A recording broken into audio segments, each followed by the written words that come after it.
All right, let's get started tonight. I'd like to welcome everyone to one of our summer series Simpson Explorer events. Tonight we're going to be talking some financial aid basics. I know we have a lot of juniors, students, and families that are joining us tonight. My name's Jeremy Johnson. I'm one of the admissions counselors here at Simpson. We'll also be joined tonight by Tracie Pavon, who's our Director of Financial Aid, and she'll be talking briefly about some of the basics. During all of this, I just want to talk a little bit about tonight's program. If I can get the slide to change here. Kind of ground rules for the visit. Hopefully everyone has their computer on mute. We are utilizing the chat box tonight, so as you have questions as we go along, definitely put those in the chat box. And I know Dave, who's going to be monitoring the chat box, he'll bring those up as we get to the Q&A with Tracie, and hopefully we can get a lot of questions answered tonight. Tonight's going to definitely be basics of financial aid, and you know, I'm going to introduce Tracie Pavon, Assistant Vice President for Enrollment and Financial Aid Assistance. And Tracie, if you want to kind of start, we'll go ahead. Sure, great. Welcome tonight. Please just feel free to put questions in the chat box if you want to. I'm just going to go through a real generic kind of platform of what to expect so that you have a better idea of what's coming. I think we have a few transfer students on as well, so please don't be afraid to ask questions as well. This is geared, this particular part of the presentation is definitely geared more towards students who are rising seniors, or I guess probably are seniors now. So hopefully you have a better end to your senior year than this class. I want to start by just telling you that 100% of Simpson's full-time students receive financial aid, and kind of a timeline of how things will roll for you. I assume that most of you, we encourage you certainly to file the free application for federal student aid, and that is FAFSA. We are more than happy to help families do that. But also, if you are from the state of Iowa, we have a wonderful resource called ICANN, which is Iowa College Access Network. They're located at 5 different locations across the state, and they will do your FAFSA for you free. They are now doing them remotely and have figured that out, so you wouldn't even have to be so close anymore because they plan to continue to offer that option. But our comprehensive fee at Simpson is just over $51,000. That includes tuition, all your fees, your room, and your meal plan. So that's all inclusive of everything. It would not include your books or your parking. Now that is a big number, and I understand that. I have 3 children. Actually I'll have 1 in college next year for the first time in a long time again. The other 2 have graduated, and I have made that investment. I understand it's an investment. I have a colleague who used to say that it truly is the only investment that just never stops returning. It is worth it, and I want to stress that. But our students will get scholarships. And if you look on this slide over on the right-hand side, it's strictly based on your high school GPA. This is telling you the minimum that you're going to qualify for. So if you have a 3.9 or above GPA, you're going to get a minimum scholarship of $29,000. So right now, you know, if you get absolutely nothing else, you've already taken that price really down to $22,000. So a very big difference.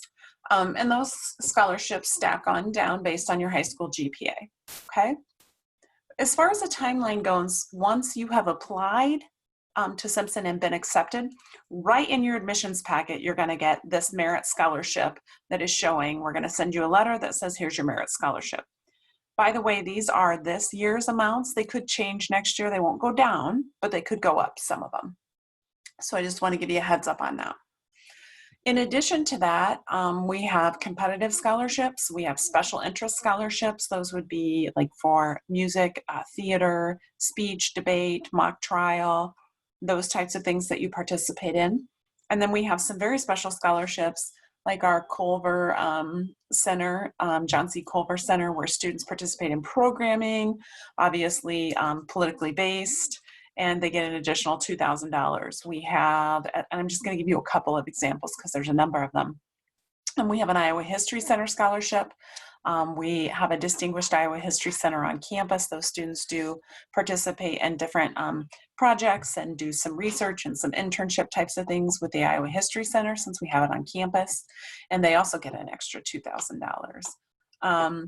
We have the George Washington Carver Fellowship, and that program is a $2,000 scholarship for next year's students. We have a Coles Fellowship. That is one of our top scholarships, and students that get that get a bump on that $29,000. It can be anywhere from $29,000 to full tuition. And they also get a travel stipend for $3,000 that they can use once during their 4 years. I'm just mentioning a few of these special interest scholarships because I could go on and on and on, and you're going to lose track of them. But those things come a little later. So you get your admission packet with your initial scholarship. Then things that are going to stack on top of that are these special interest scholarships that you apply for. And then, of course, anything that you qualify for based on your FAFSA. That would be any state grants, federal grants. Of course, everyone's eligible for a student loan as long as you fill out the FAFSA. We strongly encourage you to fill out a FAFSA your first year because you just don't know if you'll qualify. And I'm going to use this year as an example in a few minutes that we're going to come back to with the horrible financial situations that have presented themselves to some of our families. We will continue with the Simpson Promise, and hopefully some of you have heard of that. But if you graduate from an Iowa high school, this slide hasn't been updated because you will be 2021 graduates, and you submit your FAFSA by July 1st, and you live on campus, and your family's 2019, it will be, adjusted gross income is below $60,000, you will qualify. And this program covers the full cost of tuition. So it covers the $41,466. It does not cover room and board or fees, but it covers full tuition between your federal, state, and Simpson gift money. So that's the good stuff, the stuff you don't have to pay back. Then as freshmen, you get a $5,500 loan that you could use to cover part of room and board. So you can see if you are eligible for the Simpson Promise, you're getting down into a very affordable price. And it is just a great package for you students. So I wanted to tell you a little bit about that. Now, again, 100% of our full-time students receive gift financial aid, the good stuff.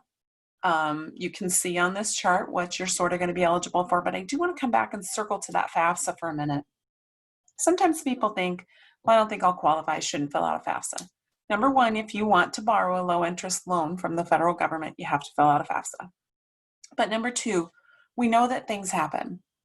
So for students who meet the FAFSA deadline and then something dramatic happens, it could be any number of things, the death of a parent, the loss of a job, a divorce situation. So we need to go in and override that FAFSA to make it correct with new information. We can make changes based on extenuating special circumstances, but we can't help you if you didn't file a FAFSA. And I think it's particularly important to mention that this year because we have a lot of families that are going through a lot of financial hardship and their income may not look like it typically has. So you will be a great class to use as an example of this. You will fill out the FAFSA with your parents' 2019 tax information. For many of your parents, 2020 might not look like 2019. And if 2020 doesn't look as good as 2019, you need to reach out to the financial aid officers at the colleges that you're looking at. We all can do overrides to FAFSAs, but we can only do that override for our own institution. So if you were looking at Simpson and College XYZ, you would have to call me and the director at College XYZ, and we would both have to do our own override of your FAFSA. That's really what I wanted to kind of go over tonight with you. Make sure you do your FAFSA, ask questions. Please feel free to reach out to me. Dave, are you doing the chat box? Would you put my email up in chat or finaid@simpson.edu? Yep. Okay, so if anybody has any questions at all that are more specific and you don't want to ask in the chat here, you can email us and we'll respond to you, but feel free to ask questions. Thank you. Thank you, Tracy. Dave, do we have any questions so far in the chat? We just had a few questions where to find the information about scholarships and grants and those types of things on our website. So I added those links both for first-year students and for transfer students. So if you look at the chat box, you can find the links to quickly access that information there. Excellent. And I think, Tracie definitely said it best. One thing with Simpson you will find is whether it's reaching out to your admissions counselors, you will all have an admissions counselor that you work with very closely throughout this next year. But also reach out to our financial aid office. They are wonderful at answering questions, and they're going to do that personalized touch. They're going to sit down with you, whether it's on campus, when we're able to get back on campus for a visit, whether it's over the phone, but they're going to go that extra mile to make sure your questions are being answered, because we all know that finances definitely are a big part of a student and family's college decision. So we want to try to make it as easy as we can for families when they're going through that process, whether it's answering questions about financial aid or anything. One thing I always mention to students as they enter their senior year is definitely go in and talk with your guidance counselor those first couple weeks of high school, of your senior year, because get your name, let them know that you're going to be interested in any local scholarships, any scholarships through the high school that you can apply for throughout the year. Because what you're going to find out is a lot of those local scholarships, a lot of your classmates don't fill those out. So take advantage of those, because those definitely can even help lower that cost even more as you go through the college search process and the financial aid process. Any questions that have came up? Not yet. Okay. Well, I'm going to start. I just want to talk a little bit about Simpson in general. And if questions do come up as we're going along, whether it's about financial aid or about Simpson in general, definitely throw them out at us. You already heard that Tracie mentioned 100% of our full-time students definitely receive some sort of financial aid. We strive to try to make it affordable for families. Hopefully, we try as hard as we can in every situation. Hopefully, at the end of the day, when you start making those decisions on colleges, you can base that on what school you like best, not based on the finances. At Simpson, we do have 1,200 full-time undergraduate students. What that means is we have those smaller classes. You can see we have a 12-to-1 student-to-faculty ratio. So a typical class size at Simpson might be 15, 20, 25 students. So you get that personalized one-on-one attention from your professors. Being a Simpson alum like I was, I like the fact that I could go knock on a professor's door, and number one, they were available, but number two, they knew who I was. And that was important to me because I knew I had, that connection with my professor where I could ask him about class, about a test coming up, or even about an internship possibility. I did 3 internships while I was at Simpson, and 2 of them, my professors, were very instrumental in helping me get those internships. So I think that's important. We have over 80 majors and minors and 3 professional programs. It's not important that you know what you want to do yet. In fact, I think a lot of times it's good still to be undecided. Coming in, I would say almost 50% of our students are still trying to decide what they want to do. So you have some time to figure that out. And we try to use that first year and a half really to help you. Something that is a huge benefit for our students is we're 12 miles from downtown Des Moines. So students coming in still not sure what they want to do. We have excellent internship programs. We try to get our students a lot of different work experiences, career job shadowing experiences where you're going to have an opportunity to figure out what you want to do. And many of our students coming in will change majors. They might end up double majoring, getting a major and a minor. So you do have a lot of time to kind of figure that out.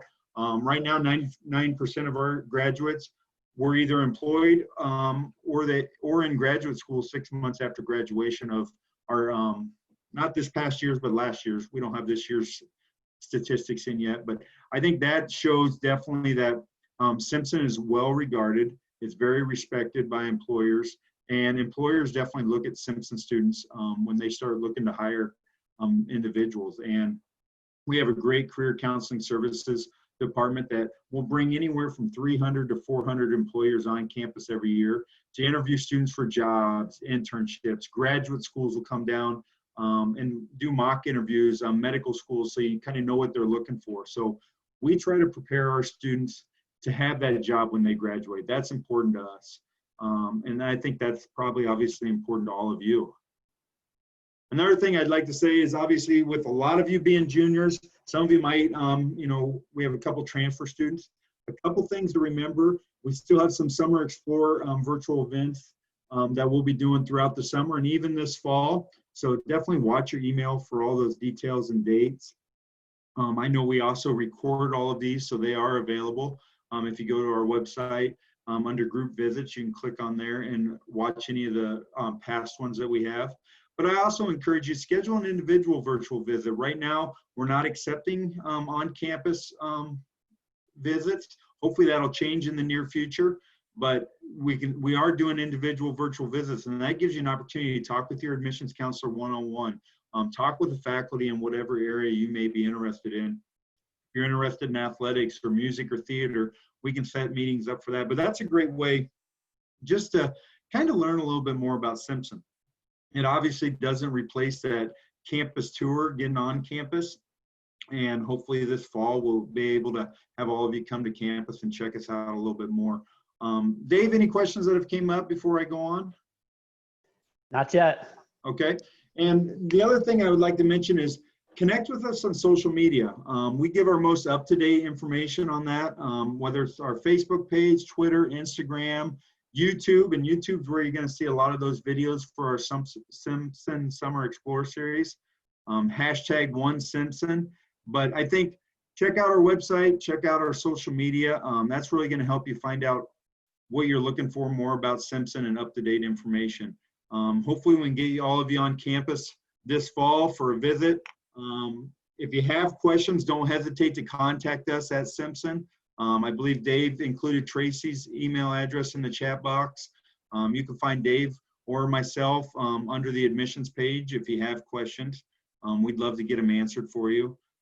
Hopefully we can get through this quickly. And I know for those of you that are going to be seniors this year, good luck. Hopefully we'll see you on campus this fall for a visit. But thanks you for joining us tonight. And if you think of any questions, definitely let us know. Give us a call or shoot us an email. Thank you.